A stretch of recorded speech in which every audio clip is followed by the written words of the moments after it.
O meu nome é Ted Bundy. Nunca falei com ninguém sobre isto. 30 anos depois de ter sido executado, o famoso assassino em série Ted Bundy está a ter a sua história recontada em documentários e séries policiais este ano. Confissões finais, filosofias retorcidas e revelações insólitas foram partilhadas nas suas últimas entrevistas por indivíduos que não demonstraram qualquer preocupação com a vida de outras pessoas, ou mesmo com a sua própria. Prepare-se para se confrontar com as profundezas arrepiantes do mal que se pode esconder nas mentes humanas. Aqui estão entrevistas com 10 reclusos no corredor da morte, mesmo antes da execução. Número 1. Ted Bundy Theodore Robert Bundy foi um criminoso em série que aterrorizou os Estados Unidos nos anos 1970. Bundy conseguia enganar tanto as suas vítimas como a sociedade em geral com seu comportamento cativante e as suas feições deslumbrantes. Caçoava de mulheres jovens, atraindo-as para a sua teia de engano e brutalidade. O método de Bundy era friamente planeado. Abordava frequentemente as suas vítimas em público, assumindo vários disfarces para ganhar a sua confiança. Para obter compaixão e ajuda, por vezes fingia ter uma deficiência física. Por vezes, imitava uma figura de autoridade, aproveitando-se da confiança da sociedade naqueles que deviam proteger-nos. Depois de os ter sob o seu controlo, arrastava-os para o seu covil, onde os submetia a atrocidades horríveis. Apesar dos seus actos horríveis, Bundy escapou à prisão durante um longo período de tempo. Acabou por ser detido e preso no Utah, em 1975, por rapto agravado e tentativa de agressão criminosa. Esta detenção, no entanto, foi apenas a ponta do iceberg. O nome de Bundy começou a surgir como possível suspeito numa série de crimes não resolvidos que abrangiam vários estados. À medida que as provas contra ele se tornavam mais fortes, recorreu a meios desesperados, encenando 2 fugas espetaculares da prisão. O desejo de Bundy pela violência tornou-se mais forte. Começou uma onda de crimes, deixando um rastro de terror e ruína. Bundy acabou por ser detido em 1978 e foi acusado no Colorado e na Florida. Foi considerado culpado em 2 julgamentos e recebeu uma sentença que lhe custou a vida. O número real de vítimas de Bundy permaneceu um mistério durante todo o seu reinado de terror. Admitiu ter ceifado 30 vidas, mas pensa-se que o número real seja significativamente mais elevado. Foram-lhe colocadas muitas questões durante a sua última entrevista. Mesmo quando as autoridades estavam a testar a cadeira elétrica, ele parecia calmo. Foi visto a virar-se e a recuar quando a eletricidade oscilava. Mas quando lhe perguntaram sobre a sua vítima, Kimberly Leach ficou zangado e assustado e respondeu: "Não posso falar dela neste momento." O reinado de terror de Bundy, há muito esperado, terminou a 24 de janeiro de 1989.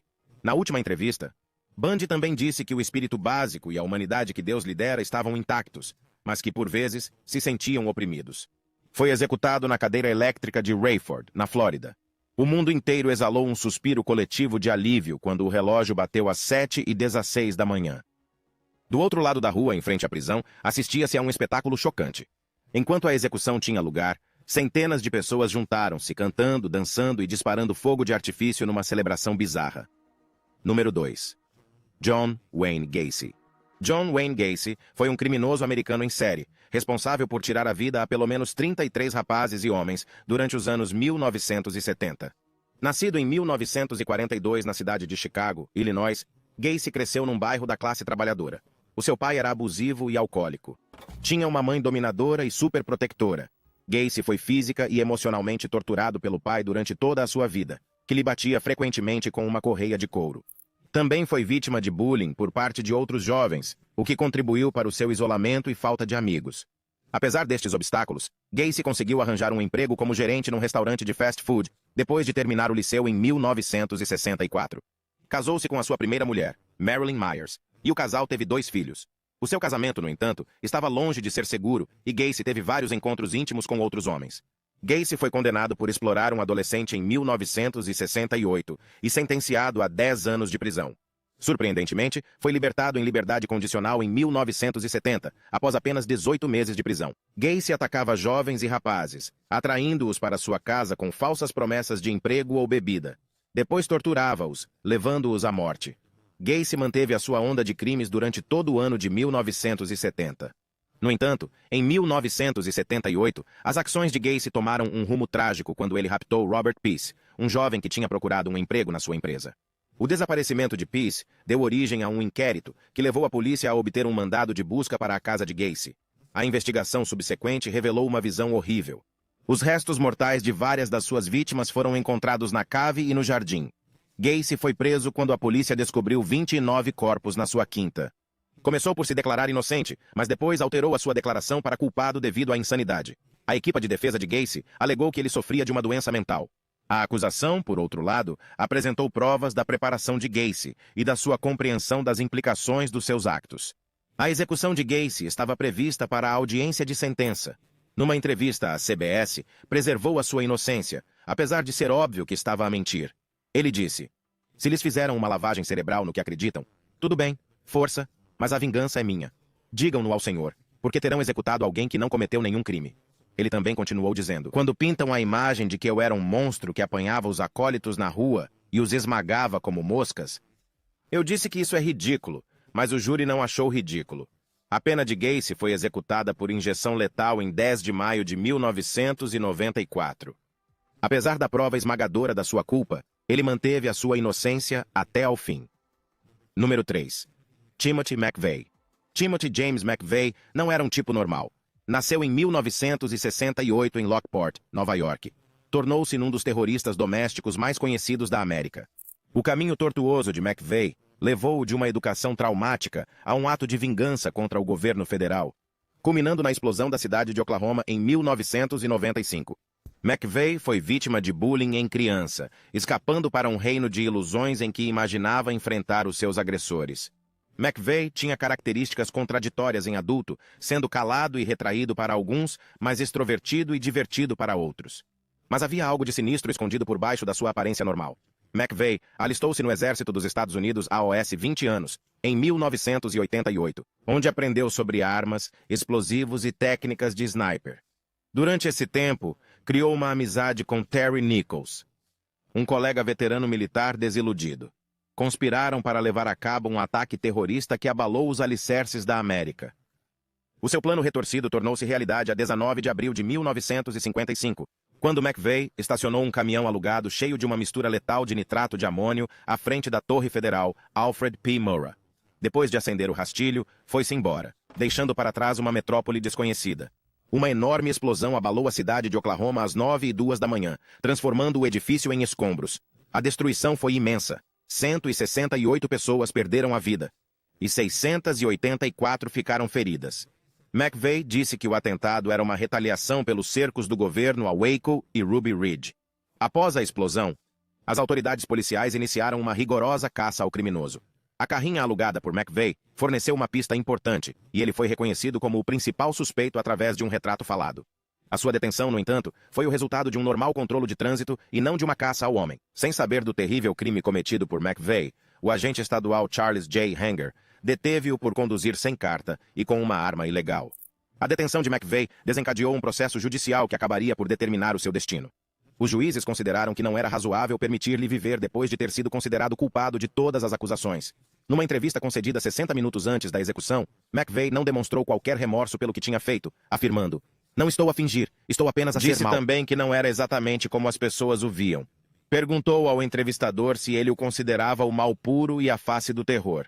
6 anos após o horrível ato que abalou o país, McVeigh foi executado por injeção letal no Complexo Correcional Federal de Indiana, a 11 de junho de 2001. Número 4. Robert Sullivan, Robert Austin Sullivan, nasceu em julho de 1947 em Boston, Massachusetts. Sullivan foi adotado pouco depois de nascer e criado em Belmont, Massachusetts, pela sua mãe adotiva. Ninguém poderia prever que este jovem perturbado acabaria por se tornar o foco de um caso de grande visibilidade que envolveu a nação. Na fatídica noite de 8 de abril de 1973, Joseph Sullivan e o seu parceiro no crime, Reed McLaughlin, entraram descaradamente no restaurante Howard Johnson's em Homestead, Flórida. Sullivan tinha sido gerente adjunto no restaurante. Donald Schmidt, o novo subgerente que se tinha cruzado com a combinação perigosa, era o seu alvo. Schmidt foi raptado, algemado com fita adesiva e levado para um pântano árido de Everglades. Ele foi brutalmente baleado pelo menos 4 vezes com uma espingarda calibre 12. Sullivan e McLaughlin levaram os cartões de crédito e os relógios de Schmidt, deixando um rastro de sangue. Sullivan foi detido pelas autoridades 9 dias depois. Os pertences pessoais de Schmidt, as armas de fogo e as palavras condenatórias foram descobertos como provas que o ligavam ao terrível ato. A confissão de Sullivan, que também implicava McLaughlin, selou o seu destino.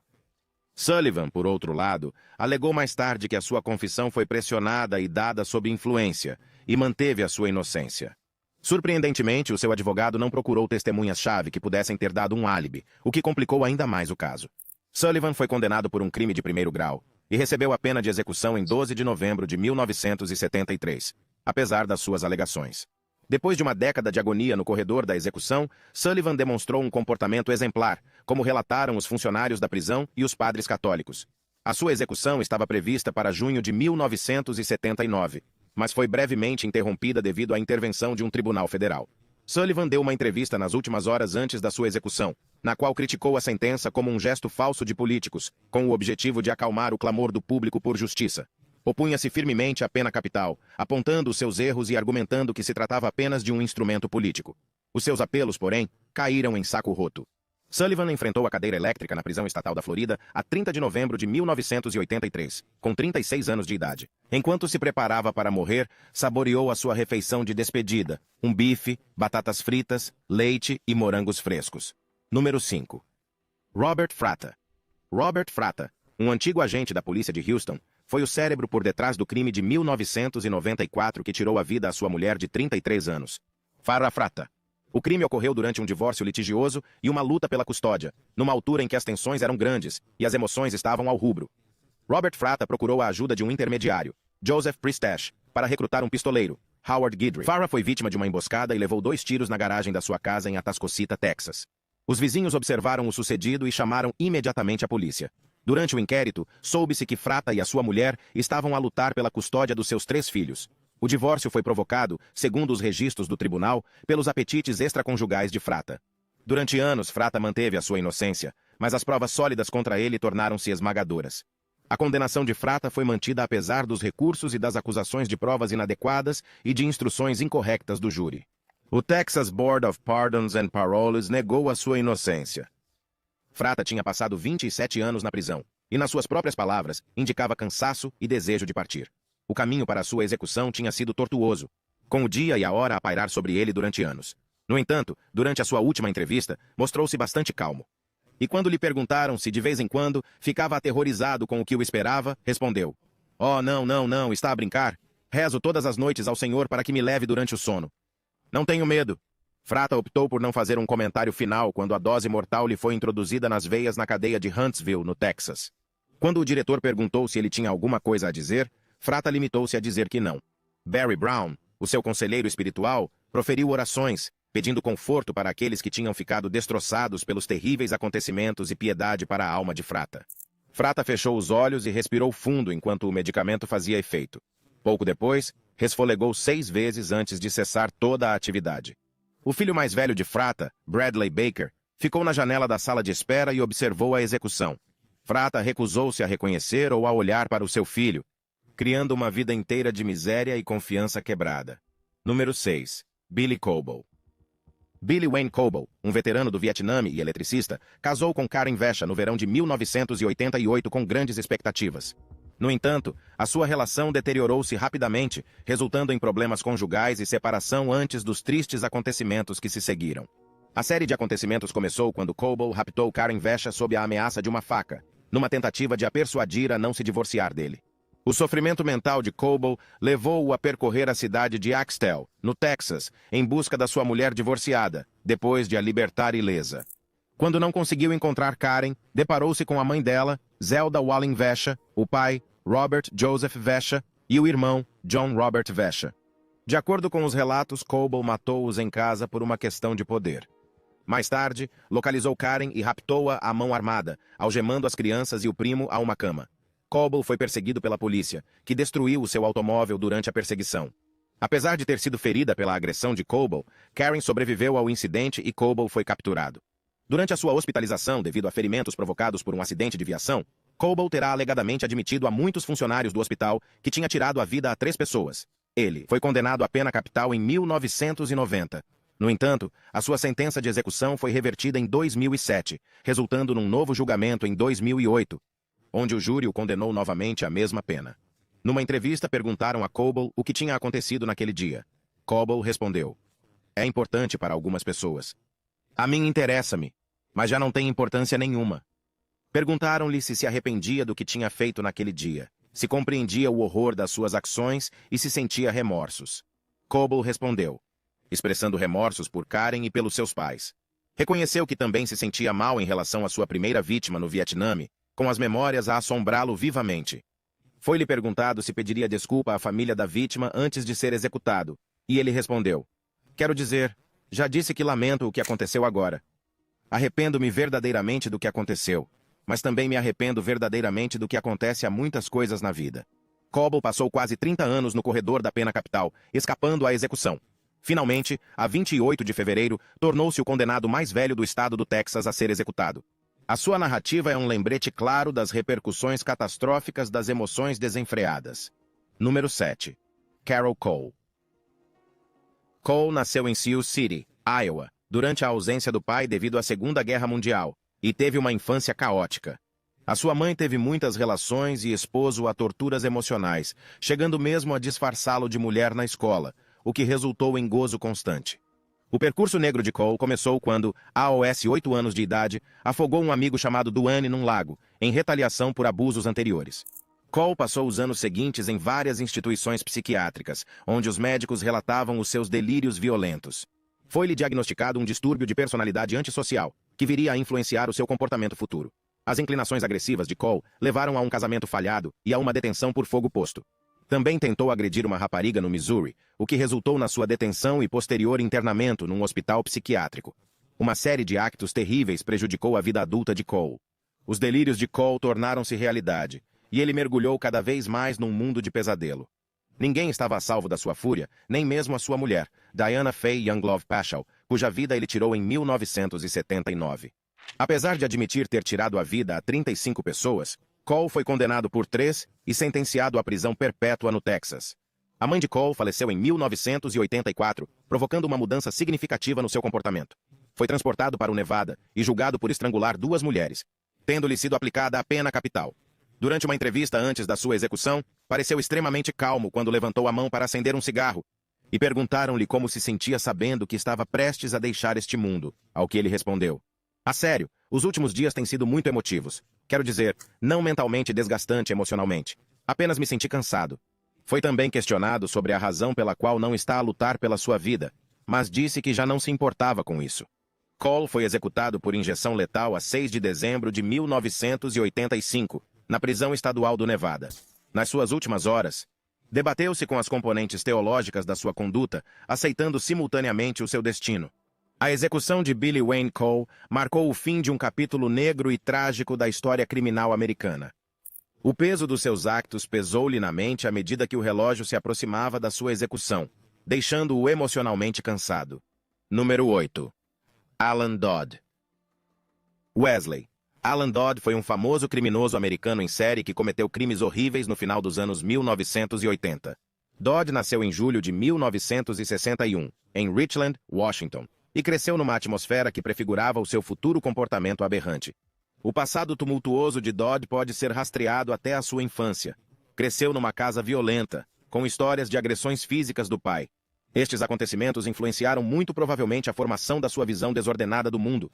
O comportamento predatório de Dodd agravou-se quando ele começou a roubar pessoas quando tinha apenas 13 anos de idade. As ações ilícitas de Dodd aumentaram rapidamente ao ponto de tirar a vida às pessoas. Cometeu o seu primeiro crime conhecido no início de 1980, quando raptou e tirou a vida a 2 rapazes de Vancouver. Apesar da gravidade dos seus crimes, Dodd escapou à detenção, continuando o seu comportamento agressivo e procurando mais vítimas inocentes. O reinado de terror de Dodd, no entanto, chegou ao fim em novembro de 1989, quando ele cometeu um erro de cálculo fundamental que o levou à prisão. O irmão mais velho do rapaz e muitos outros espectadores do cinema apanharam-no no ato de raptar um jovem de um cinema em Vancouver, Washington. Estes detiveram Dodd até a chegada da polícia. Após a sua detenção, Dodd admitiu ter cometido uma série de actos hediondos. Dodd reconheceu ter tirado a vida a pelo menos 3 rapazes, chocando os investigadores com a dimensão da sua depravação. Escreveu meticulosamente sobre as suas atrocidades num diário assustador, que foi usado como prova fundamental durante a sua acusação. O julgamento de Dodd começou em 1990, e ele acabou por se declarar culpado das acusações devido às provas esmagadoras contra ele. Foi condenado em 1991 pelos seus actos, o que deixou claro que não era justo deixá-lo viver. Dodd continuou a não mostrar remorsos, fazendo gestos obscenos aos familiares da vítima durante as sessões do tribunal. Antes da sua execução, deu uma entrevista em que parecia satisfeito com o seu castigo. Quando lhe perguntaram por que razão queria ser executado, respondeu: "Tenho de o fazer porque voltaria a fazê-lo." O entrevistador perguntou então a Allen se estava ansioso pela execução, ao que ele respondeu que poderia ser um alívio. Wesley Allen Dodd foi executado por enforcamento em 5 de janeiro de 1993. Tornou-se a primeira pessoa a ser enforcada nos Estados Unidos desde 1965. Número 9. Wanda Jean Allen. Wanda Jean Allen, uma mulher afro-americana nascida em Oklahoma City, Oklahoma, a 17 de agosto de 1959. Teve uma vida turbulenta que finalmente a colocou no meio de um caso judicial de alto nível. O passado tumultuoso de Allen foi marcado por uma série de dificuldades, incluindo problemas de saúde mental e o hábito de explosões violentas. Os seus talentos cognitivos e a sua estabilidade emocional eram prejudicados pelo seu funcionamento intelectual e pela perturbação de personalidade borderline. Apesar destas dificuldades, continuou a manter uma amizade com Gloria Leathers. Allen e Leathers tiveram um desentendimento num supermercado. Como resultado, foram levados de volta para casa por um agente da Câmara. A tensão manteve-se intensa quando entraram em casa. Allen pediu a Leathers que ficasse e tentasse resolver os seus problemas. Um incidente ocorreu quando Leathers estava prestes a sair. A mulher agarrou num ancinho de jardim e bateu com ele na cara de Allen. Após o incidente, Leathers e a sua mãe fugiram da zona para registrar uma queixa contra Allen. Apesar do desentendimento, Allen perseguiu Leathers e a sua mãe enquanto estas se afastavam de carro. Allen afirmou que estava a tentar persuadir Leathers a não a deixar. Allen observou Leathers ainda a segurar o ancinho quando se aproximou dele num parque de estacionamento. Allen tirou uma arma de fogo do seu veículo. Quando Leathers se aproximou, Allen disparou um único tiro, causando um ferimento grave. Tragicamente, a mãe de Leathers observou o tiroteio, e a polícia apreendeu a arma utilizada no crime perto dos seus ferimentos. Allen foi condenada em primeiro grau e sentenciada. A sua explosão violenta custou-lhe a vida em 1989. Manteve-se calma durante uma entrevista antes de ser executada, o que deu origem a especulações de que estaria doente mental. Manteve a sua inocência, afirmando: "Nunca fiz mal a ninguém desde que estou neste estabelecimento prisional, em 12 anos, mesmo quando estive na população em geral. E eles não têm medo de que eu esteja na população em geral." Os recursos de Allen foram esgotados a 11 de janeiro de 2001. E ela foi executada por injeção letal na penitenciária estadual de Oklahoma, em McAlester, Oklahoma. A sua execução deu origem a discussões e argumentos sobre a justiça, a ética e a eficácia da pena capital, bem como a necessidade de uma melhor compreensão e cuidados para aqueles que têm problemas de saúde mental no sistema judicial. Número 10. Chris Young. Christopher Young tinha 21 anos quando cometeu um crime brutal ao disparar sobre uma pessoa durante um assalto falhado que foi captado pela câmara de segurança de uma loja. Mas disse que estava embriagado e que não tinha intenção de tirar a vida à vítima de 53 anos. Os advogados de Christopher Young, Hasmukh Patel, sublinharam as suas principais realizações enquanto esteve em Capitol Row. Supervisionou ativamente jovens problemáticos, interveio para impedir que um prisioneiro agredisse um guarda, foi fundamental para impedir que alguém lhe tirasse a vida, e tentou reduzir as tensões raciais entre os reclusos. Estas atividades demonstraram a dedicação de Young ao desenvolvimento pessoal e a uma grande mudança na vida dos outros. O que torna o caso de Young ainda mais extraordinário é o facto de a família da vítima, incluindo o filho de Hasmukh Patel, Mitesh Patel, protestaram contra a sua sentença e pediram clemência. Antes da execução, Mitesh Patel passou algum tempo com Young, reconhecendo nele a possibilidade de transformação e salientando a necessidade de ter uma figura paterna positiva na vida. Apesar das objeções da família Patel e dos pedidos de clemência emocionados, o Texas Board of Pardons and Paroles recusou o seu pedido, deixando-os profundamente desapontados. No entanto, a família Patel optou por não assistir à execução, sobrecarregada pela sua perda pessoal e pelo difícil caminho que tinham percorrido nos 14 anos anteriores. Apesar dos pedidos de clemência da família da vítima e das provas das suas ações transformadoras, Chris continuava no corredor da execução. Antes de ser executado, foi entrevistado e, apesar de saber que estava prestes a ser executado, afirmou: "Tive vários familiares que me disseram para me sentar algures. Não lhe dei ouvidos e devia tê-lo feito, mas acho que eles vão gostar de quem eu sou agora." Young concluiu: Quero certificar-me de que a família Patel sabe que os amo tanto quanto eles me amam.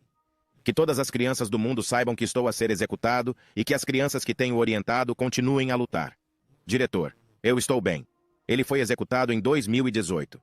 Christopher Young descreveu o medicamento letal como se estivesse a arder dentro do seu corpo, e as suas últimas palavras foram: sinto o sabor da droga letal na minha garganta.